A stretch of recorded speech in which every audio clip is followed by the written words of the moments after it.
Assalomu alaykum. Xudo xolasa stavbada siplarni tortish bilan ishlarimizni boshladik. Tepadan simini yangilayapmiz.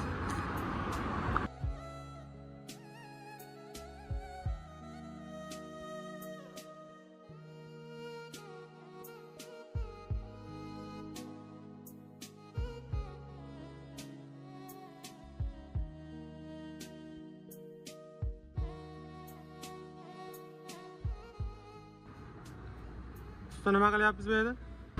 Iste'molchiga ikkinchi tarmoqni tortyapmiz beton tayanchlar bilan 350 metr masofadan sip kabelni kelyapti. Sip kabelni o'lchamlari 450 mm kvadrat egasi.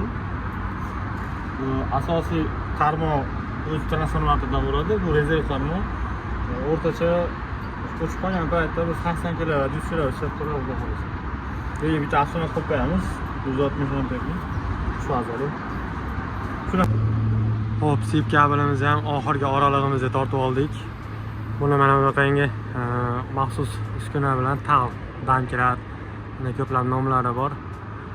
Shu bilan tarang, o'ta tarang bo'lmagan holatda deformatsiyani hisobini olib, shu holatda odamni kuchi yetmaydigan darajada qilib tarang qilib, o'ta chiroyli olib pastdan ham qo'yamiz.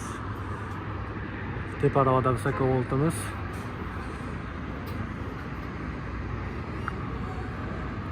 Pastki boshqa qismdagi